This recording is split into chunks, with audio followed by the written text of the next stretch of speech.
Hello people, welcome back to this channel. So today we will talk about TikTok application, and I would like to show you the way how you can add your own audio into the TikTok application.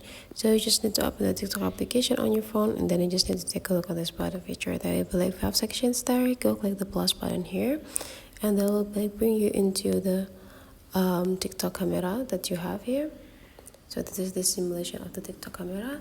And the next thing you need to do is just adjusting either you want to have the photo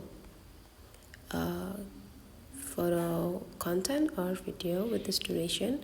And right after that, you just need to take a look on the top side. There will be like add sound, so you just need to go click it, and then you just need to go click the search button, and that will bring you into this sound option, and there will be like a discover more sound. Just go click them. And now there will be a lot of songs that you can choose here that provided by the TikTok itself. And if you want to add your own video, they will be like up over here on the last section, which is your sound. Go click it.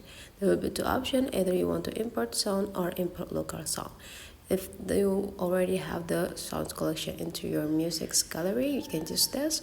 But then if you have the sounds from the video, you just need to go import sound from video. Then just pick the video that you have and just go click import sound from video. And whenever it's imported, there will be sounds in the top side here, so you just need to go click it and check this button to add it. And now you already have those sounds, and you can start record, and those video that you record will have these sounds on it. So that's for today's tutorial. Hopefully you enjoy a lot. Let's meet again into other tutorial.